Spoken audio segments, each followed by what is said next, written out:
Stanford University. Let me welcome you to the final session of the Stanford State of the Union 2014 class. Our topic tonight is foreign policy, and we've got two fantastic guests, both former ambassadors, both now at Stanford. And to get the evening kicked off, we're going to start with some framing remarks from David Kennedy.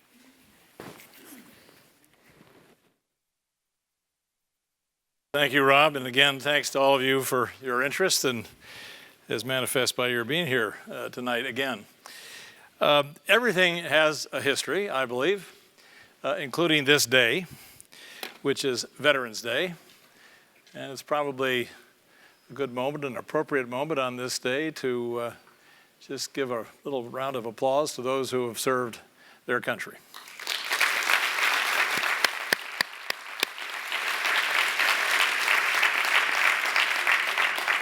Veterans Day, of course, was originally Armistice Day. It was proclaimed a national holiday only in 1938 on the 20th anniversary of the conclusion of World War I in 1918. And of course, that war ended on the 11th hour of the 11th day of the 11th month in 1918 when the Great War ended, and that is the origin of Veterans Day that we honor today. It's one of two of our national holidays in this country that commemorate wars and service. The other, of course, is Memorial Day, which has its origins in the Civil War. Memorial Day is a day to commemorate those who gave their lives in war. The Veterans Day is about people who served, whether they survived or not. There are many curiosities about World War I. In the context of American history. It was the first time that the United States intervened in a major war in the European theater. It's the last major war in any case, in which non-combat deaths exceeded combat deaths, which was actually characteristic of many wars in earlier American history, including the Civil War. But in World War I, that disparity between non-combat and combat deaths is mostly due to the onset of the great influenza epidemic of 1918, which killed, along with other non-combat reasons, about 63,000 American doughboys or servicemen, compared to about 53,000 who died in actual combat. Most importantly, I think World War I was a conflict in the context of which this country began to define some of the guiding principles of its strategic doctrine that persist right down to the present day. And indeed, I would even go so far as to amplify that statement a bit and say that in the context of defining that strategic doctrine in the World War I era, we also defined or amplified some elements of our own national identity. And of course, the figure who stands forth from the pages of the history books as having undertaken this task is Woodrow Wilson. He took the country into war rather late. He asked for a declaration of war only in April 1917. The war was already more than 2.5 years old. The United States had no standing army of any size in place. There was no major military deployment on the part of the United States until the fall of 1918 in two major battles, one at St. Mihiel, the other at the Meuse-Argonne. St. Mihiel battle began on September 4th, and the war is over on November 11th of 1918. So the American combat role in World War I lasted about 60 or 70 days. So the American contribution to the outcome of that conflict really was not as dramatic as a lot of legend has it. But what's mostly of interest to me here this evening as a way of framing our discussion the next hour and a half is to revisit some of the rationale that Woodrow Wilson offered when he asked for that declaration of war on April 2nd, 1917, and urged the country and the Congress to accept his request to declare war on Germany. Now let's back up just a step before that famous war address to July 4th, 1914. World War I had not yet fully broken out. Europe was pretty convulsed, to be sure, and the events were gathering momentum. And Woodrow Wilson on 4th of July, 1914, gave an address at Independence Hall in Philadelphia, a rather symbolic place in the American canon. And he asked a rhetorical question that I think is one worth revisiting today. He said, "What are we going to do with the influence and power of this great nation? Are we going to play the old role of using that power for our aggrandizement and material benefit only. Now, in a sense, Wilson gave his own answer to that pair of rhetorical questions when he asked for the declaration of war on April 2nd, 1917. And he said, among other things, a phrase that has become famous and has echoed down the decades over the last century, when he said, "We intend to make the world safe for democracy." And that kind of thinking, that America's role in the world is not just about national self-interest as narrowly and traditionally construed, but has something further to do with some great ideological project, is, I think, terribly important in the way we think about American power ever since. The United States entered the war late, as I said. Wilson tried to maintain neutrality down till April 1917. The war breaks out, of course, in the summer of 1914. When he entered the war, the formal title of the coalition that was now fighting against Austria-Hungary and Germany became the Allied and Associated Powers, because Wilson refused to make the United States a formal treaty ally of the British and the French and later the Italians, and for a while the Russians. And in fact, the United States refused repeated requests from the French and British commanders to pour American manpower into the line under foreign command to hold the line against especially the great German drive of the spring of 1918. Wilson and General John Pershing refused to put the American forces into the line in quantity until they had their own independent sector, and that's why they fought so late in the war at Saint-Mihiel and the Meuse-Argonne. When Wilson came home from the peace negotiations at Paris, the Treaty of Versailles, as it's commonly called, negotiated in Paris, signed in Versailles, and he appeared before the United States Senate to lay the treaty before them for ratification. He said some other things that are worth revisiting. He said, "This treaty represents the fulfillment of all that we have professed or striven for. It is of this that we dreamed at our birth." So here he was on this occasion reaching back more than a century into American history and trying to make the case that there was something essential about the whole nature of the American experiment in democracy and now in diplomacy that he intended American policy to serve. And of course, the great achievement that he accomplished in the Paris negotiations was to build the League of Nations into the covenant of the League of Nations into the treaty itself. In short, Wilson, in the process of entering the war and the way he fought it and the way he conducted himself in the conclusion of the war in the peace settlement, all of those phases of his engagement with this war were deeply premised on the notion of American exceptionalism, that America had a role to play in the world that was different from just an ordinary power. And indeed, you could go so far as to say that Wilson insisted that as a condition of American entry into the war and eventual continuous participation in the international system that it had kept this distance from for a century and a half, as a condition of that engagement, the international system itself would have to be reconstituted. Now, we all know how that story ended. The United States refuses to join the League. We enter the most isolationist phase of our history in the 20s and 30s. But another war comes along a generation later, and at the conclusion of that war, World War II, of course, in 1945, the United States stands in a very different relationship to the rest of the world.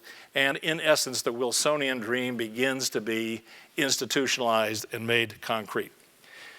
In a speech on the floor of the British Parliament in August of 1945, Winston Churchill said,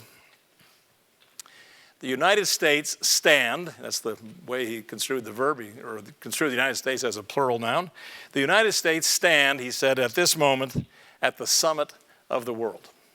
Something that that statement would have been highly improbable at almost any other point in American history, but at that moment it was true in spades. And just to put some flesh on that little bit of skeleton, let me just remind you that in 1945, the United States had, however briefly, a monopoly on nuclear weapons.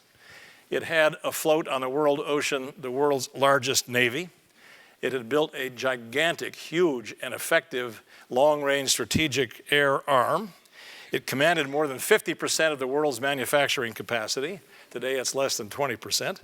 It commanded more than 50% of all the world's gold stocks and foreign currency reserves. Today, we're a net debtor. It was, in general, the only intact large-scale industrial economy on the planet, thanks to the devastation that war had wreaked on all the other combatants. And it was, again, a little bit of an archaic reflection. The United States was the leading petroleum producer and leading petroleum exporter. So the United States had enormous absolute and relative power in 1945, and how did it use it? The next sentence in that famous speech of Churchill's that I just quoted to you when he said, "The United States stand at this moment of the summit of the world." The next sentence in that same speech, August 15th, 1945, he said, "I rejoice that it should be so. Let her use her vast power, not just for herself, but for the well-being of all peoples in all lands, and a new era will open in the history of humanity." Now, in a sense, that is what happened. We could argue about the motivations for it and whether it was self-serving or selfless or whatever. But in fact, we see in the period beginning in 1944, 1945, the end of World War II, the United States becomes the chief architect of a wholly reconstituted international system, essentially on Wilsonian principles. Just think of some of the institutional achievements of that era that have persisted down to the present day. The United Nations, I suppose, would be at the top of the list, but also the International Monetary Fund, the International Bank for Reconstruction and Development, otherwise known as the World Bank, the North Atlantic Treaty Organization, the second military alliance in all of American history after the French alliance of the Revolutionary War period, the International Atomic Energy Agency, and American sponsorship and support for United Nations declarations on human rights and genocide. In short, the United States put together in that period, right at the end of World War II, a complicated, multilateral set of institutions that provided the scaffolding on which a lot of things happened thereafter, on which the so-called containment doctrine was built and eventually provided for American victory, if that's what we want to call it, in the Cold War. The same latticework of institutions helped powerfully to midwife the emergence of the European Union and facilitated the process that we now call globalization, including, not least of all, the rise of the Asian tigers, conspicuously China. Now, those institutions and that architectural multilateral system that Franklin Roosevelt and Harry Truman first put in place at the end of World War II, drawing heavily on the legacy of Woodrow Wilson and his aspirations for America's role in the world.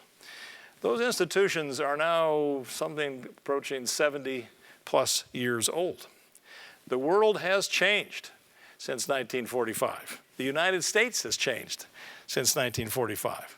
So I think a good framework for our discussion here tonight is what, if anything, remains relevant and useful about the international economic and security architecture that this nation helped put in place and that proved so effective for so long in the second half of the 20th century, but may no longer be as relevant as it once was. So if we go back to that question Woodrow Wilson asked on July 4th, 1914, what are we going to do with the influence and power of this great nation, especially now that both its influence and its relative power are not what they were 2 or 3 generations back? We have this evening with us 2 exceptionally well-qualified people to help us engage with that kind of question. I'll introduce them in the order in which they're going to take voice, and then we'll have our customary general discussion.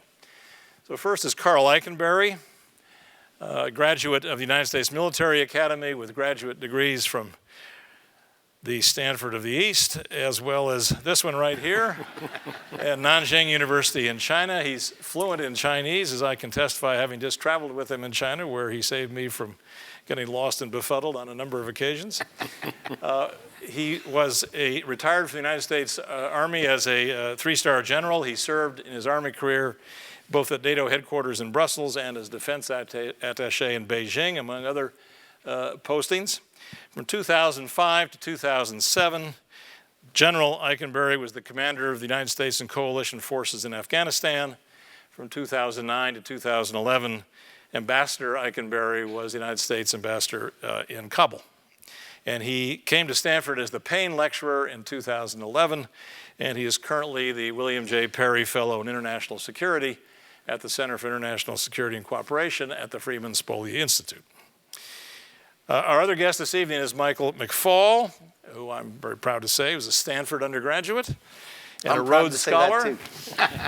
Did his DPhil at Oxford.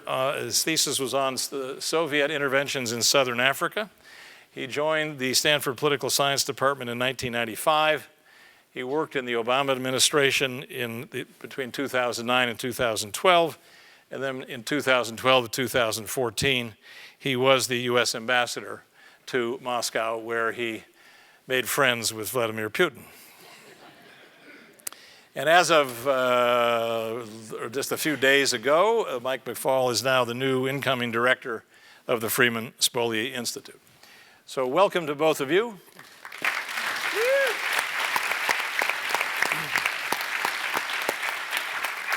Thanks. Thank you, David, and thank all of you for spending an evening with us.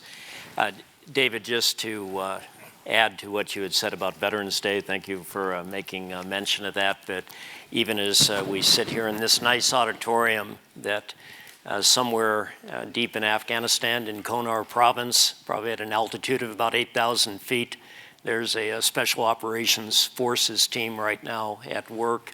And maybe at 20,000 feet over Iraq right now, there's an F-16 pilot doing their job. So thank you for recognizing the contribution that veterans have made over the years to our country.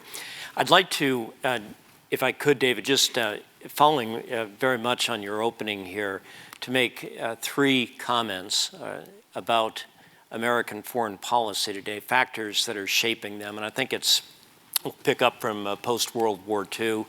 And very briefly then look at the last 70 years, but really emphasize the last 2 decades about change. 3 changes that are underway right now. First of all, a world that's becoming increasingly, increasingly multipolar. A couple of statistics. 1985, the US GDP represents 1/3 of the world's GDP. Today, it's now 1/4. And it's continuing to decline. Second, by the year 2020, the combined GDP we anticipate of China, India, and Brazil together will exceed that of the United States, Canada, Britain, France, Germany, and Italy together. Very soon, China's gross domestic product will exceed that of the United States. That will represent the first time in 500 years that a non-European or the United States did not, a non-European country or the United States did not have the leading GDP in the world. 40% of global defense spending over the last decade has been United States defense spending. But now in the last year, that's dropped to about 35%, and it's steadily going down, and China's is rising. Last point about diffusion of power as far as indicators go. Last year was the first year in modern history that Asian defense spending exceeded that of Europe. So you have this diffusion of power that's underway away from North America and away from Europe as the trends are. And so what are the implications then for that diffusion of power? It's twofold.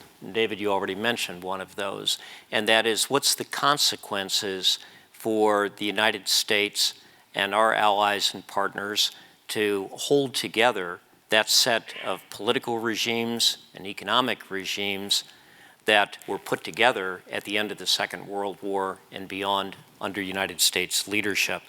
The second, and we're seeing indications of this now everywhere in the world, and I'm sure that Mike will talk about this, the second implication of this is now as we have a diffusion of power, regional powers start to rise, and we're seeing more friction as these regional powers assert old spheres of influence. Second point, we have a much more chaotic security environment today than we had in the Cold War. I want to emphasize it's not a more dangerous environment. The Cold War was a dangerous environment. We're at risk of going to an all-out nuclear war at any point. But it is a much more chaotic environment that's out there. 2 indicators of this. First of all, this proliferation of so-called wars of internal disorder. And how do you interpret these conflicts? Well, we take the case of Syria and Iraq, and how do we interpret what's going on there right now? Is this a continuation of cycles of conflicts between the Shia and Sunni, which have existed for 1,000 years? Is this a final breakdown of the artificial states that were created in that part of the world in 1916 with the Sykes-Picot Agreement?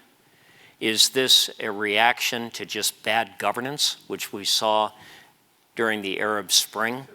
Or are these proxy wars that are being fought by Saudi Arabia, Iran, and by Turkey? Well, it's very difficult for us as a national security community and for a country then to deal with these kind of problems, because as we look at them from a distance, we have the 24/7 news cycle. Presidents are under extraordinary pressure, do something. And so the ability for us to step back and do the deep historical assessments of these kind of problems and deliberate and make the right strategic choices, that's very hard for us. The second is the ascendancy of transnational problems and problems that have global dimensions to them. So if you look at our Department of Defense and our intelligence community in terms of their writing and analysis of what are the major security problems of today or sources of insecurity, they'll say it's pandemics, they'll say it's terrorism, it's climate change, and you have another set of problems that relate to scarcity of resources in the world, whether that's water or whether that's food. Then that poses real dilemmas for national security decision makers. Given that set of problems that you're dealing with, then how does the United States approach those? Well, if it's a collective action problem, we have a tradition of leadership from the end of the Second World War. But now, a United States that's under stress, leadership imposes cost upon us. And then how do we deal with some of these problems? Climate change. Well, are you going to get any kind of climate change resolution or an effective approach to it unless the United States and China, for instance, are not closely cooperating? But at the same time, we have differences with China in East Asia on the security front. So that's also something new for America. How do we deal with certain countries in the world where we're going to have a relationship where we're going to have to find ways to cooperate, but at the same time, we're going to have very sharp competition with them? Third and last, this is a question of U.S. trajectory right now, power trajectory. So is the United States, are we a country right now that's in retrenchment, or are we a country that's in retreat? I like to believe we're a country that's in retrenchment. And if we look at the past, at our post-World War II past, there's been periods of time where we have had retrenchment. President Eisenhower, he in his first administration certainly led the country into a period of retrenchment, consolidation. You could say the same probably of President Nixon. I think President Obama is also a retrenchment president in a positive sense. Well, what are the implications then of retrenchment? If you're in a period of retrenchment, well, if you're a president who comes into office and looks in the world and you conclude that our set of goals and objectives that we've established are just in excess of the means that we have available and the ways, clever ways we have to go about and secure those goals and objectives or attain them, then you're faced with a set of choices. One, you can let go of some of those goals and objectives and step back. Number two, you can transfer some of those obligations to partners and allies. Third, you can take a particular area of contention with a rising power or with other coalitions, and you can choose to reinforce. Or fourth, you can step back and at the same time say what we need to do now is, in the sense of retrenchment, we need to reinvigorate our domestic foundations of national power. I think what we're seeing from President Obama is really a combination of all of those. And then the final point is that as we approach 2016 and the next presidential election, I think that foreign policy and the international security environment may play a more prominent role in the debates that take place than they have over several decades. I think perhaps the last time that we saw a real vigorous debate might have been in the 1980 election with President Reagan and President Carter. I think that we will see a more vigorous debate in 2016. I believe that some of these issues will be the issues that are discussed. Great. I agree.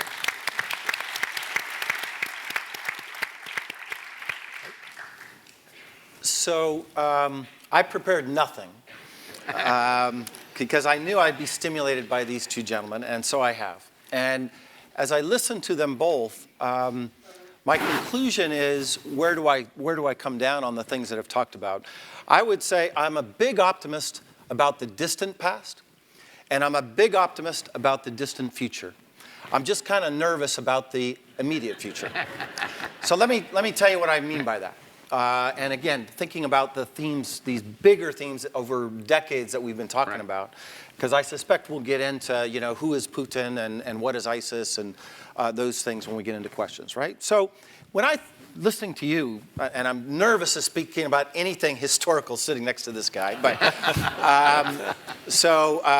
my Twitter-like way to talk about it as opposed to knowing any, well, never mind. I'm just going to say what I want to say.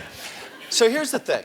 If I think about history and America's place in it over 100 years, even longer than that, if we could go back even to the ideals that our country, and you invoke them talking about Woodrow Wilson, if you think about democracy, you think about open markets, and dare I say, because I'm thinking about Wilson, if you even think about our anti-imperial legacy, although that's a mixed one. And you think about, if you go back 200, 100, or 300 years, and you looked out and you had a panel like this, I guess it wouldn't be at Stanford, it'd have to be at Harvard, because we weren't around then. But, there were a lot of empires, there were a lot of dictatorships, and there were very few democracies. And there were a lot of closed economic systems, too. Trade was here and there, but pretty closed pockets of trade. So if you take that broad sweep and you think about where we're at today, you got to be an optimist. I mean, empires is almost a thing of a past. Some leaders, including Mr. Putin, are trying to reinvigorate those norms. But as a normative claim, it's pretty difficult to say, I want to recreate some kind of empire. Democracies, which only a handful existed 70 years ago, by any measure, we count them now definitely 120, 130. And the norm of democracy, even by those who I would not label as Democrats, they still invoke democratic norms as the way they're governing. Not all. I'm going to come back to some exceptions to that in a minute. And then markets and poverty, because I'm thinking about the president out in China right now and some successes they've had, by the way, that I'm going to get back to in a minute. And you just think about global trade and world investment compared to 100 years ago, it's fantastic. And you think about poverty reduction. When I was a student at Stanford, I took a class on how are we going to stop the millions of people dying in India and China. That's an absurd class. I don't know if somebody still teaches it, but that problem, in a way, I mean, I'm exaggerating, right, to make the point, but that problem that was such a big issue just 30 or 40 years ago, the greatest poverty reduction in the history of mankind, or womankind, or whatever we call it, has happened just in the last couple of decades. So on the big trajectories, things look pretty positive, and for America's place in that, it looks like a pretty good story. Moreover, this is a bet I'll take with anybody. If we talk about 50 years' time. So I'll wager any amount of money with anybody tonight about these probabilities. What is more likely 50 years from now? That the state, the ISIS state, and whatever you want to call that, theocracy or whatever you want to call it, I don't know what you want to call it, but that kind of system of government will be prevalent in the Middle East or in the world versus something else. I'll take that bet. Or that the Communist Party, even the most successful Communist Party in the history of the world, the Communist Party in China, that model of government will be the dominant model of government 50 years from now. I'm willing to take that bet. That's absurd. That's not going to happen. Those are things are part of the past that can adjust. ISIS cannot adjust. I'm going to come back to that in a minute. But they can adjust. But to think that somehow the democratic system of government and the open system of markets is going to wane and some other thing is going to come in 50 years' time, I'm willing to take that bet. I just don't see it. What I worry about is how do we get to that point? In the long stretch of history, I feel pretty good about it. I worry about the interregnum. And I think about other historical moments where in the long stretch of history, these long-term trends have proven to be correct. But in the short term, they were interrupted by things like the Bolshevik Revolution, by things like Nazi Germany. And I worry about that we're in a period precisely for the reasons that Karl described, where the security arrangements are more volatile, it's more complex, and that's the period we're in. And so we agree on that. Two things I want to leave you with before we talk about more details, however. One is there's no question that relative to the period that you were talking about, 1945, in relative terms, the United States is weaker vis-a-vis the rest of the world, and most certainly there is this trajectory of multipolarity that Karl talked about. But I want to remind you that this is not the first time, even in the more proximate history, that we felt this way as a country. And you stole my thunder with two of them. I want to reflect on that, about these periods of retrenchment. So if we're sitting around here in 1950, we're worried about the communists taking over the world. That's what we're worried about. The largest country in the world has already been controlled by the Bolsheviks.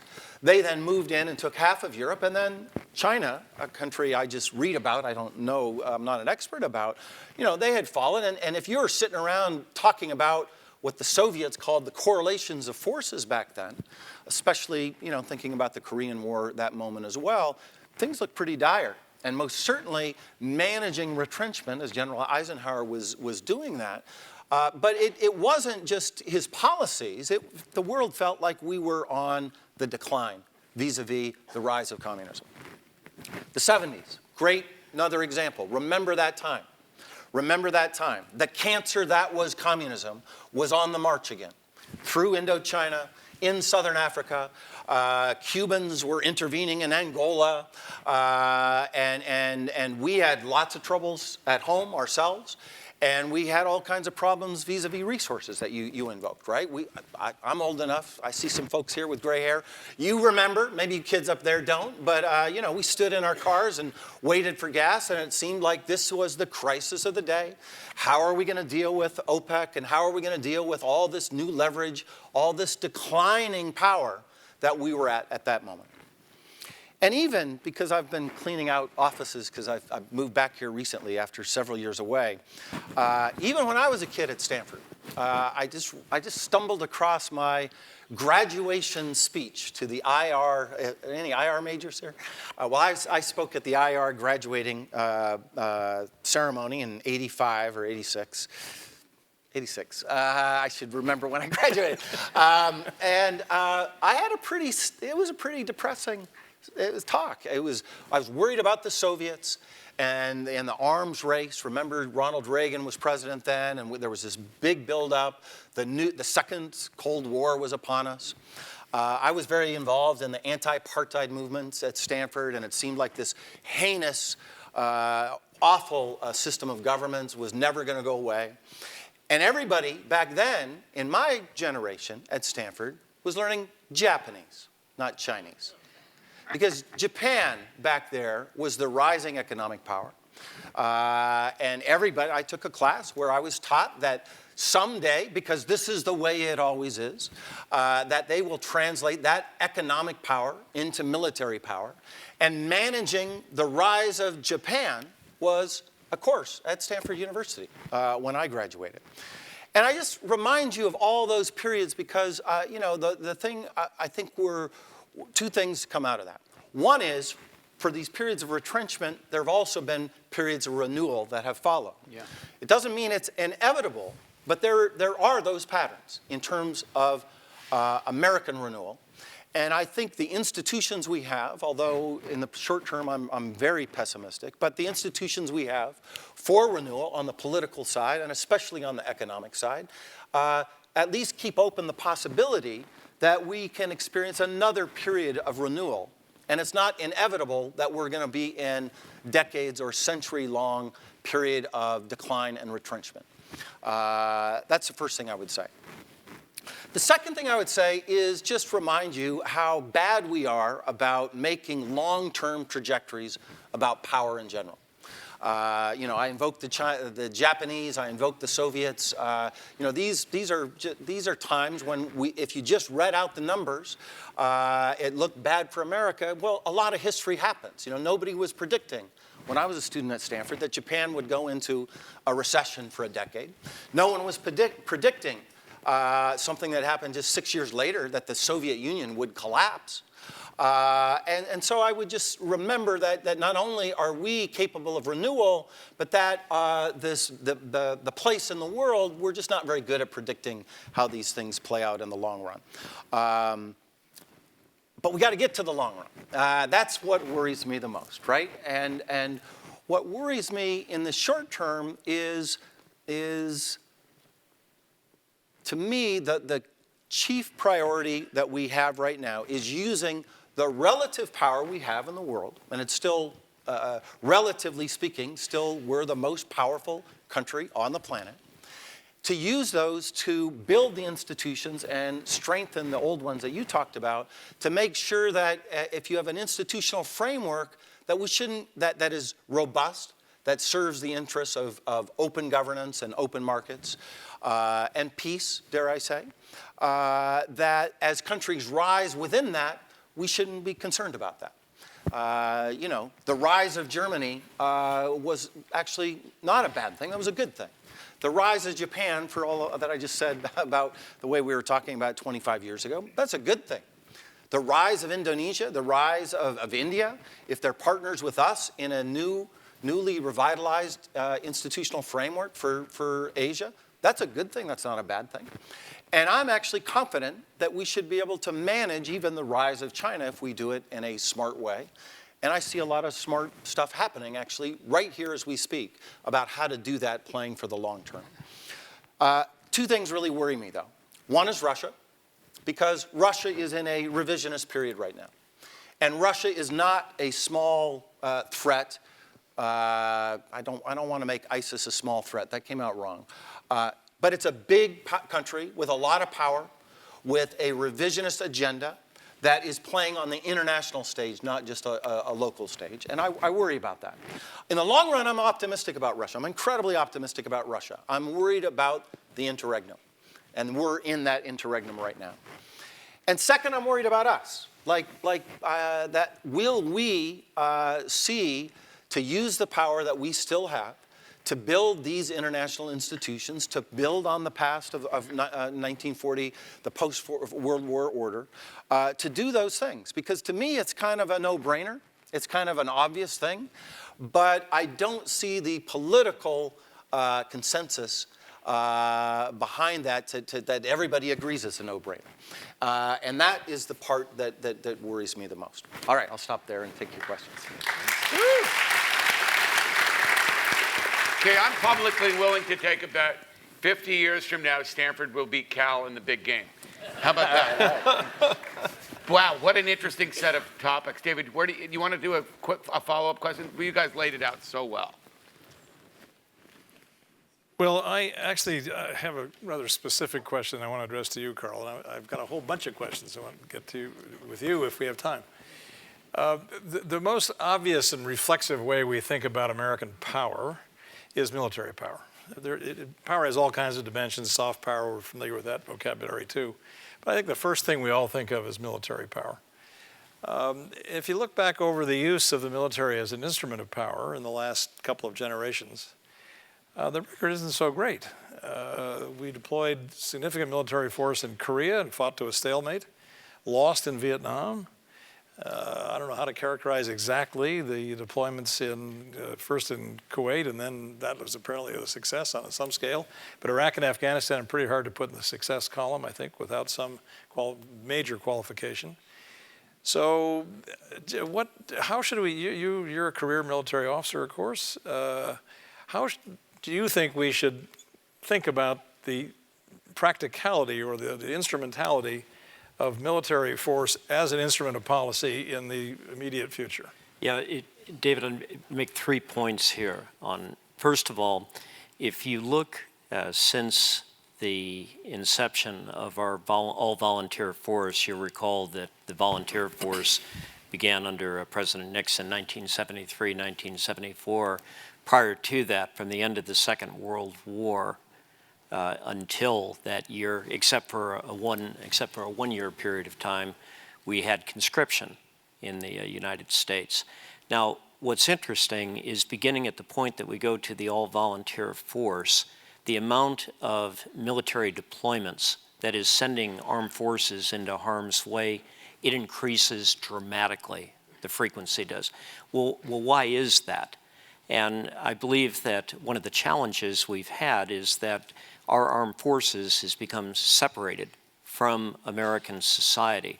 And so back when the founders of our Constitution then looked at how to apportion powers between the judicial, the legislative, the executive, there was the notion that Congress would be given great powers with regard to the use of military force, then the power to declare war. And Madison's idea was that, well, if we were to declare war and go to war, then people would have to be drafted, and American citizens close to their congressmen would then ask a lot of questions. And what's happened, I believe, is over the decades now, is we've developed an extraordinarily competent armed forces. There's never been an armed forces in global history that has the comparative advantages that ours does. It's truly a magnificent force. And yet, it is disconnected from the American people politically.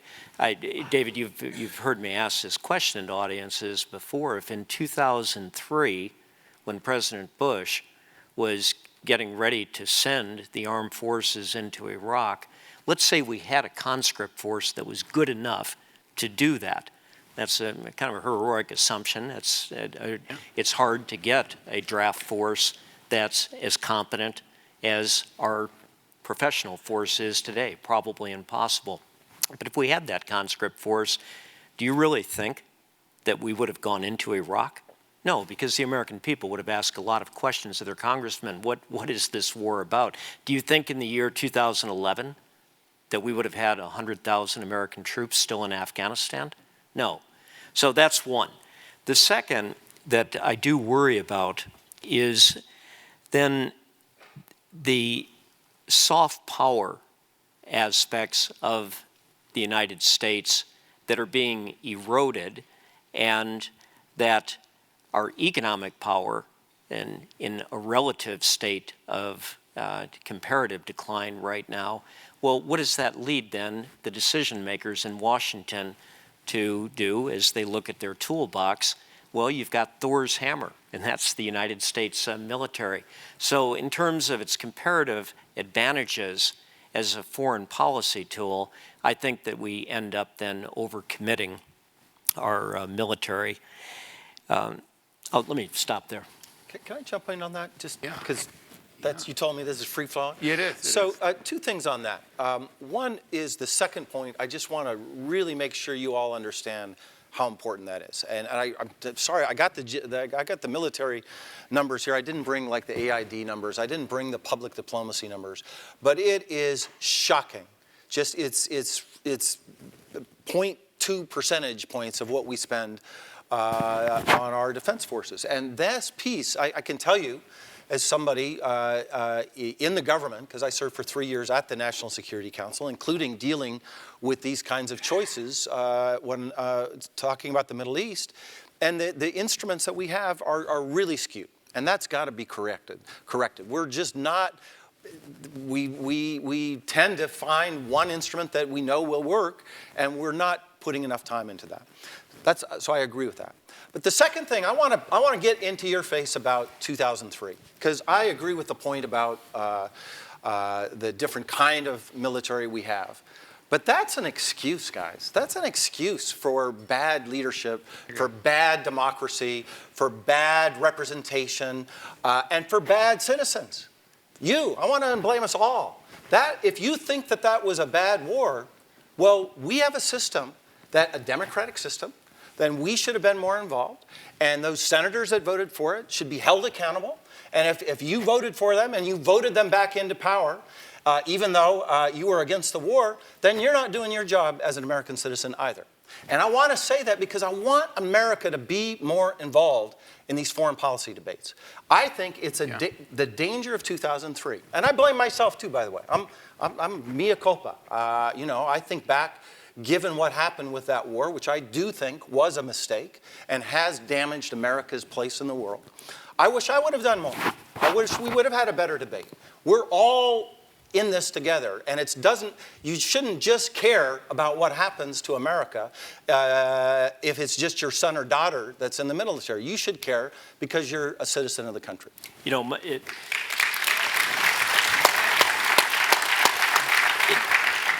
Michael, in terms of trying to get those checks, though, or to get the activism, it is a problem. When the all-volunteer force was being studied, as President Nixon had assigned a commission the responsibility to give a set of recommendations, should we end the conscript army? One of the biggest reasons the commission came back and said we will not fall into military adventurism with an all-volunteer force is because they had said, well, if we go to war, then that's going to increase taxes. And the American people, they'll ask a lot of questions, won't they, as their taxes increase? And you go into a political environment in where it's deficit spending. Did anybody get a tax bill last year saying this much of it was for the war in Afghanistan and this much was for the war in Iraq? So this idea of, yes, I agree 100%. Ultimately, it's the citizens' responsibility. Our media, I mean, I don't mean to single you out. You just had to be sitting in front of me. But, I went back just recently and looked at the media, the debate we had about the war, just to get some perspective. We're doing a better job debating Ebola right now than we did on that war. And that we need to reflect on that and think about that the next time we're asked to go to war. And we should be involved in that. But if there is some kind of degradation of citizenly engagement here, you could make the case this is as old as the Republic, that there's nothing particularly unique about our moment. For example, you both rightly mentioned the Constitution invests the war-making power in the Congress. How many times in the 30-year history of the Republic has Congress exercised that sacred right? 5. Yeah. 5 in over 2 centuries. Yeah. How many military deployments have there been? According to this Congressional Research Service study that you and I looked at a little while ago, it was somewhere in the neighborhood of 300. So on the face of it, that's over the whole of American history, mind you.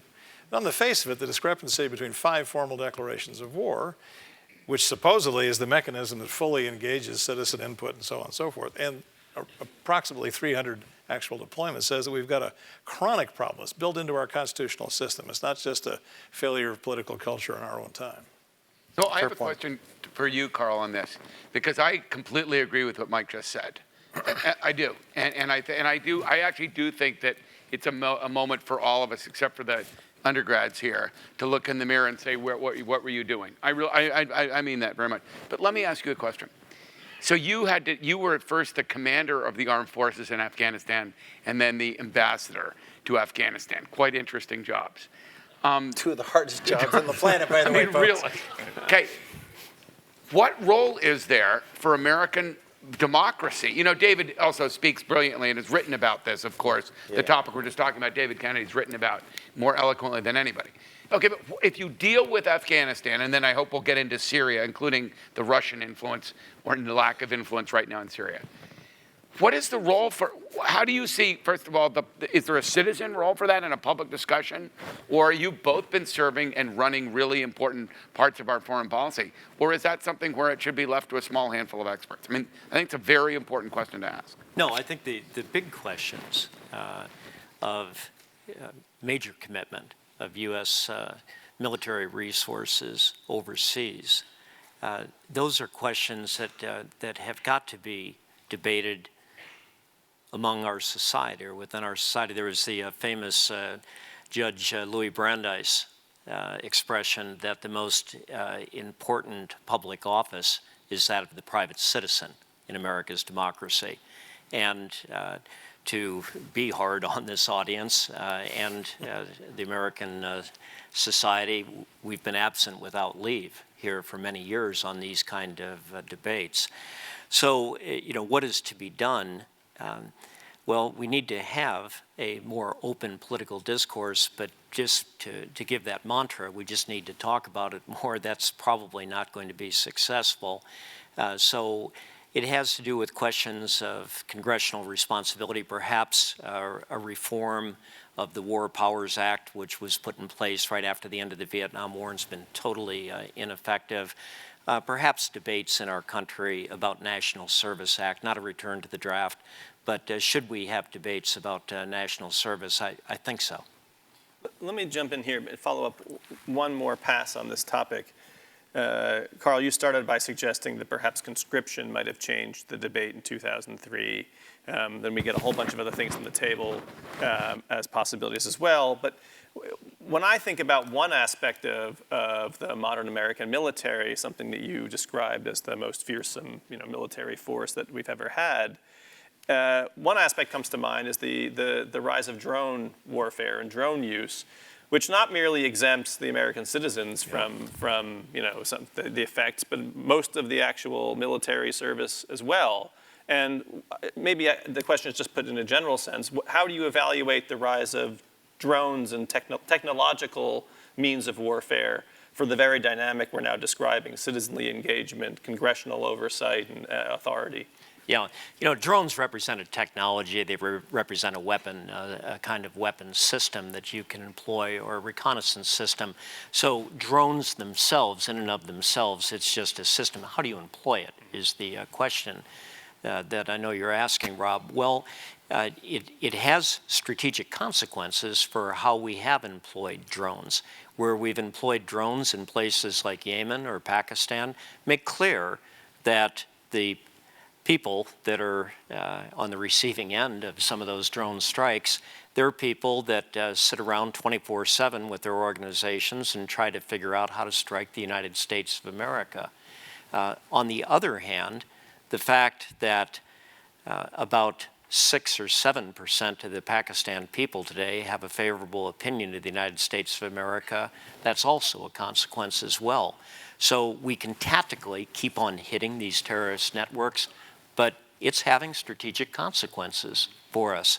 If you're in Pakistan, the United States is a high-tech Zeus that's up there, but actually cowardly because they won't get on the ground and actually fight it out. And we do pay a price for this. We also pay another price, I believe, by not getting our arms around how we're using drones right now for striking against terrorist networks.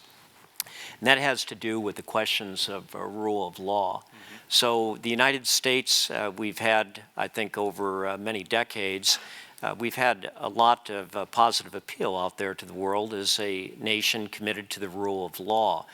But when we have a program that we're using in other countries to strike that we don't even admit to publicly or has zero transparency behind it, that diminishes our stature there. And what I do fear, Rob, is that there's others that are out there right now that are watching the United States and how we're conducting our operations.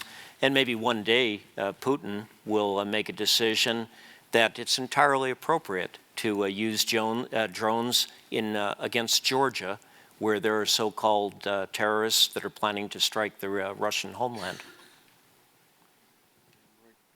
Maybe that's a good time to transition to some questions about Russia. One of the frequent questions that students had was a very simple one. Ambassador McFaul, what actually motivates Vladimir Putin? Well, the first piece of the premise of the question is a good one. And let me reflect on that for a bit because there's different theories about international relations, right? And to oversimplify in the interest of time, there's the structural theories and then agency theories. So on the structural side, the history of the world and the history of conflict is basically about the rise and fall of great powers. And if you've never seen it, it's circulating on Facebook. I use it in my lecture class. Just see the borders of Europe and how they've been redrawn for 500 years. And, you know, that's just the way it is. And therefore, Russia is just behaving like a rising power, just as we should expect. On the agency side, people, and I associate myself with that, is no, I don't believe that. I don't think it's inevitable because of Russia's power, increasing power, or its economy, or its culture, or its history, that they are required to annex territory of their neighbors. And I do think that in this particular story, I don't want to generalize about all conflicts, but in this particular story, it was about domestic politics inside Russia. And in particular, you got to start with Putin's return and the change from President to Medvedev to President Putin, which was announced in September of 2011 and then got codified in the election of March 2012, actually had some pretty profound impact in terms of Russia's place in the world, because those two gentlemen think differently about the world. I got to know both of them, and I didn't predict it at the time, by the way. I actually briefed the president exactly the opposite. I told him, it's too bad, Mr. President, that your colleague Medvedev is stepping down, because they did have a good working relationship. But I told him, but remember, the prime minister of this period of time, we called it the reset at the time, has always been Putin, and so there shouldn't be any change. And I was wrong about that. The president was more right about that. It turns out that individuals and leadership does matter. Yeah. And we do a horrible job at teaching this, by the way.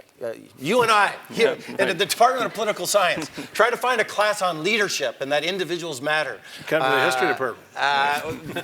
You guys do better than we do. And I can tell you, 5 years in government, after most of my time in the academy, I've come away with a much deeper appreciation of that. But second, something happened between those two announcements, which is that Russia had a parliamentary election. And it was falsified, just like most elections in Russia have been for the last 20 years. But different this time because of smartphones and Twitter and Facebook and VKontakte. The fraud was exposed. And it led to massive demonstrations in Russia. Right about the time that I arrived as ambassador, by the way. That's correlation, not causation. And Putin, first he got pissed. He was very upset about this. He's like, why do all these kids protesting against me? I made them rich. Oil prices made them rich, but if it happens on your watch, you take credit for it, no matter if you're an American or a Russian politician. And then he got nervous, and they were genuinely nervous about that. And they decided that they needed to crack down on the protesters. And to help them do that, they needed us as an enemy again. And that happened 2 years ago. That happened well before this current conflict. And we tried for a couple of years while I was ambassador to talk about common interests, to talk about common threats. And on some matters, we did succeed. I mean, we're still cooperating with Russia today in something called the P5+1 on Iran, and we're closer today than we've ever been to getting a deal, and we would not be as close as we are without the Russians being on board. But generally speaking, Putin framed this in a more that we are enemies and we are in competition with each other, framing places like Ukraine in this zero-sum game. And that's what motivates him, that worldview adopted from his time serving the Soviet government as a KGB officer, that has remained with him. And unfortunately for him, despite all of our attempts to say that we were different, that we were not fomenting revolution, either in Ukraine, Egypt, or Russia, by the way, all three, or Syria, all four of those countries, the president discussed with Putin. The president tried to describe to Putin how sometimes people just organize themselves and they don't need the CIA to do that. And Putin didn't believe it. Putin has a conspiratorial theory about American power. He assigns a great deal of power to generals and chiefs of station, the CIA. And these kind of politicians, they come and go, but the real powers are generals and CIA station, well, the CIA. And unfortunately, because of that analytic framework, we had a major disagreement about what happened in Ukraine. Let me show you, I got the chronology right. So you show up as the ambassador in 2012. January. January Yeah. 2012. And when does Edward Snowden show up in Moscow? Much later. He comes in the summer of 2013. 2013. Guy really ruined my summer, by the way.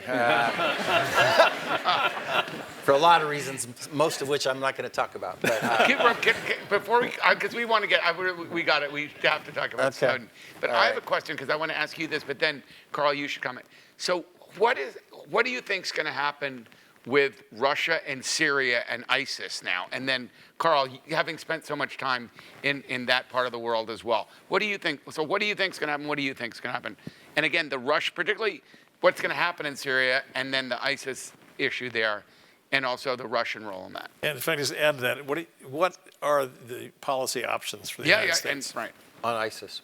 Well, I'm going to take the Russia piece and leave the harder questions for Ambassador General Eikenberry in terms of the piece. So the Russia piece is a pretty small one. It didn't start small. I mean, we had, I don't know where to start the story, and I'm looking at the clock, but Russia and the Soviet Union, since the creation of the United Nations, has always taken a firm view about sovereignty and about the sovereignty of states, and has never, except for one exception when I was in the government on Libya in 2011, when they abstained, for the rest of their history, they've always voted against military interventions being sanctioned by the UN Security Council, right? We succeeded.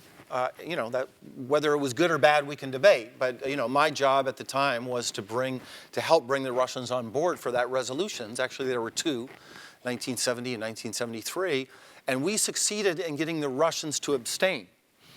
And I was just thinking about what you were saying in your opening remarks. This was when I was working at the White House, this seemed like a new world order in a very positive sense. Yeah. It seemed like for the first time, maybe ever, the five principles, the powers on the Security Council were behaving together to advance human rights. That's the way we framed it, right? To prevent the slaughter, the genocide that we thought was imminent in Benghazi. And you had never had that kind of cooperation with Russia, and the Chinese then tagged along. And it seemed like we were on the verge of really something new. Then things changed. It went badly from the Russian point of view. They were really upset by the way that Gaddafi was killed. And Putin, for the first time, criticized his President Medvedev, for saying that was a stupid vote. And so when we got around to Syria, we spent 2 years chasing the Russians, year and a half, I would say, trying to get another Security Council resolution because the President believes in the importance of strengthening institutions like the Security Council. And there was no way we were going to get that vote. And the argument was, why are you undermining, in Putin's word, strong leaders? Be it Mubarak in Egypt or Assad in Syria. His theory is that we're better off supporting those kinds of leaders because if they fall, radicals will take over. Our argument to him was change is coming. Change is already moving. The question is whether it's going to be evolutionary change in which moderates have a better chance. Think about the revolutions and think about that dynamic.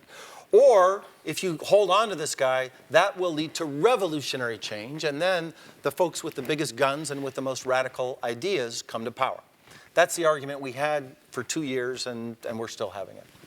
So, Karl, what do you think? What to do, I'll leave the harder question. I have to tell one quick story from Chicago this past Saturday, though, knowing I'd be on the stage with Mike McFaul, who knows everything about Russia and then some. I was driving in a taxi in Chicago, and it turned out to be a Russian, Latvian, American taxi cab driver.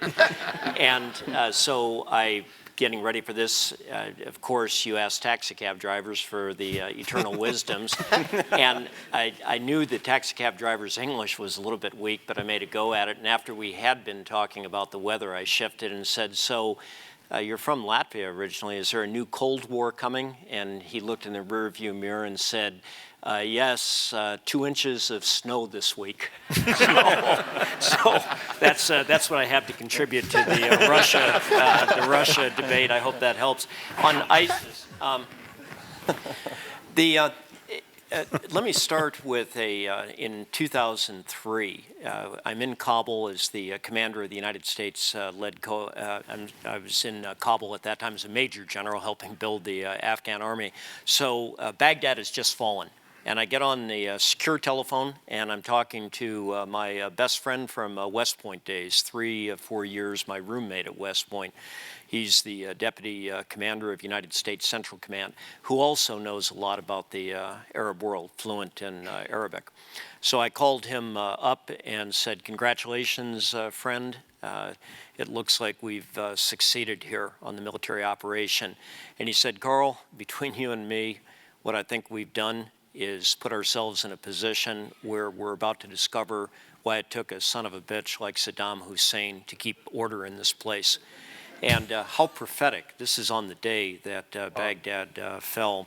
So now to the question of how do we look at ISIS. You know, I already talked earlier in my opening remarks about how complicated that part of the world, many parts of the world are. And such hubris on people that say that now, after all of this difficult, horrible experience over the last 11 years, now we've got it figured out. I've heard people stand up and say, I saw ISIS coming. What I didn't understand, though, is how fast the Iraqi National Security Forces would collapse. Excuse me? You know, you who were dealing with trying to stand up the Iraqi National Security Forces for a decade and sending reports to the American people saying it's working well, and spent $25 billion doing this, and you were surprised it fragmented in the face of 1,000 ISIS soldiers? So what do we really know about that part of the world? Well, ISIS is a manifestation of now a disorder in that part of the world where the Sunnis are trying to find a space, as horrible as ISIS is. Now, I have to say in this instance, I was surprised that the president's decision was, after much deliberation, and he deliberates these issues very carefully, to have embarked upon a campaign where he says it might take 3 to 5 years. We're going to build a big coalition here, and we will destroy ISIS. I'm not sure ISIS is going to be around in another year or two. I think they've already reached the limit of their advance. But I do know there's going to be some follow-on to ISIS. I hope it's not a horrible organization, but there's more to follow. So we're against ISIS, but so is Bashir in Syria. And we're against ISIS, but so is Iran. And we're against ISIS, but Turkey's NATO ally, not quite so clear about this. So where I come down on all of this is to look at those parts of the world, and you have decisions that you have to make. Sometimes you have a national security crisis where you have to go it alone, and you don't care if you have any allies. Sometimes you want to build partners and coalitions, and sometimes you hold your nose and you have to look the other way. What, in the case of ISIS, might have been done, I don't know. Could a president have stood up and said, we've just had 2 Americans beheaded, and I will, at a time of my choosing, then decide to make a very strong punitive raid against those that beheaded U.S. citizens, because we will not tolerate that in this world, and then conduct a raid and leave calling cards behind. I think in the late 1700s, that's what John Adams and Thomas Jefferson did in the early 1800s when the Barbary pirates struck. They didn't declare a 2-decade war on the Barbary pirates and try to build an international coalition and say, we'll fight until the last Barbary pirate is dead. They set a fleet to sail into the Mediterranean. They burned down a few pirate townships, sunk a few pirate vessels, and they came home. What's the problem with this course of action? Sounds pretty good here. Could you imagine an American political leader that aspires to occupy the White House one day, talking like this? while all the sound bites are being gathered and is going to be used against that candidate?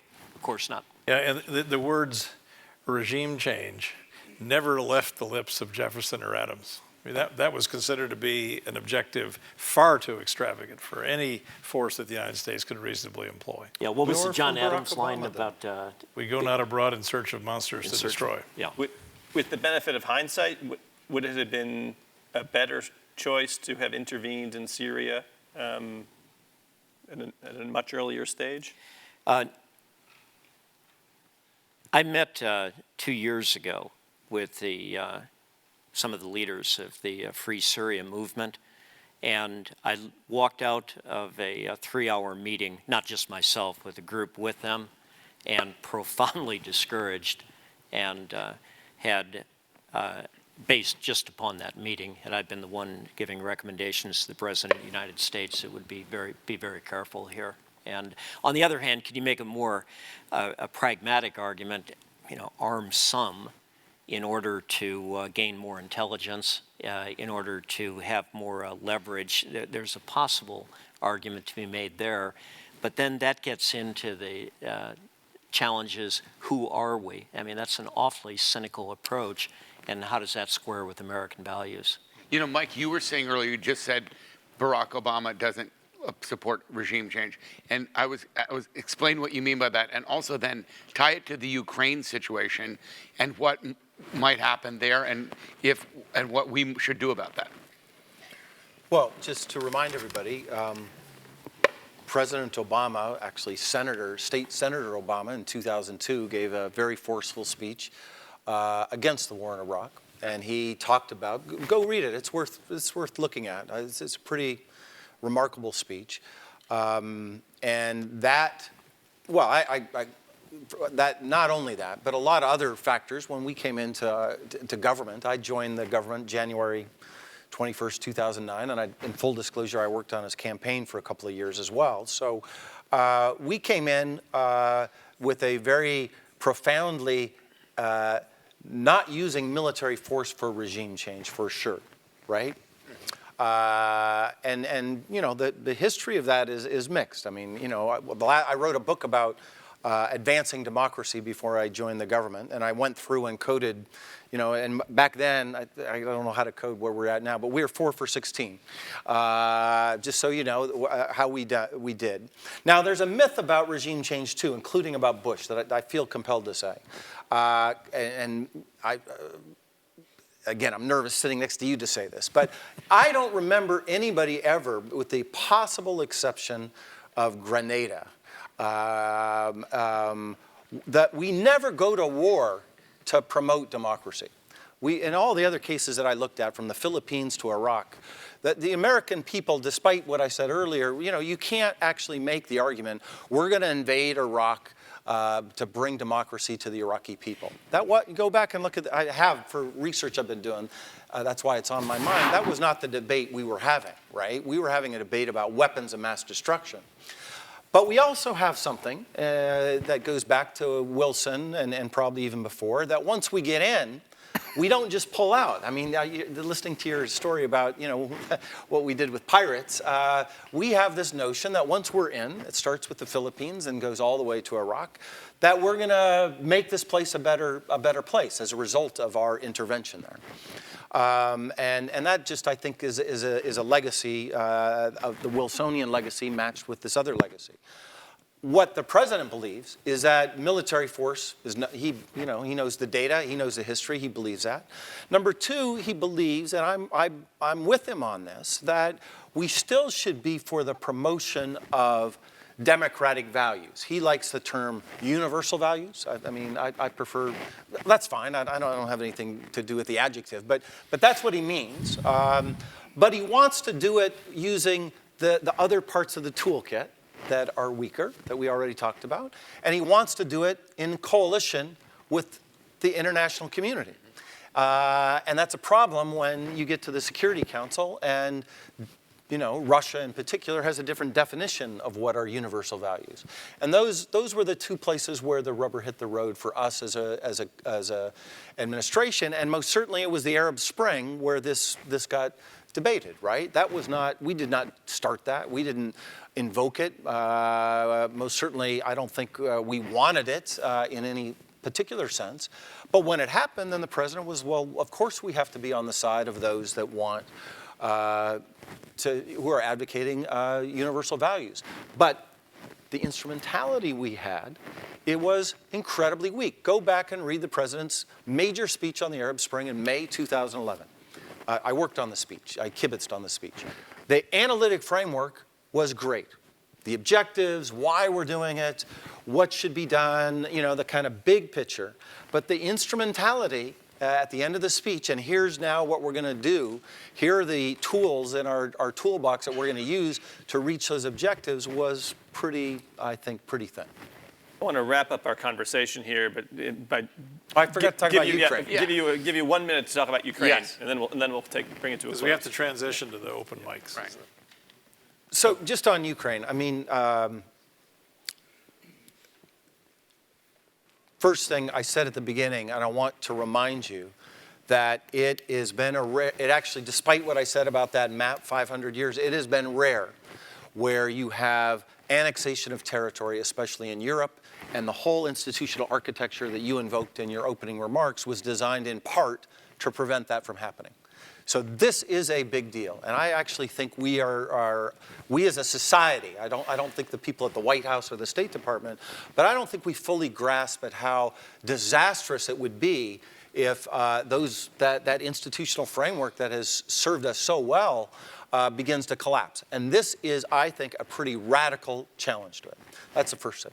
Second thing, Crimea or Crimea and Ukraine? Just the notion that states can start taking territory from other states, and if that begins to, you know, there are other states that have lots of territorial claims, including ones on our border, by the way.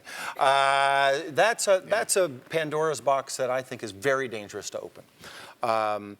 Second, I'm actually quite impressed with the Obama administration's response.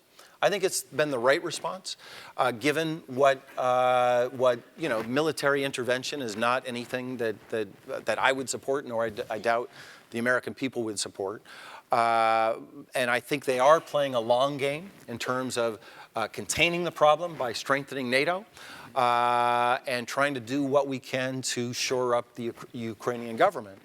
I just know that we're in an engagement here with President Putin, who's playing a long game with asymmetric interests.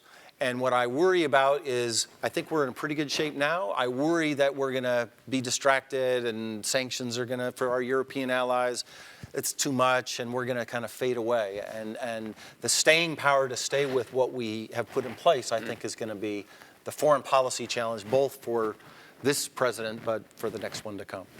All right. I want to conclude our class by thanking both our guests for the evening, thank my colleagues David and Jim, and thank you all for participating over the course of the past 8 or 9 weeks. Thank you. For more, please visit us at stanford.edu.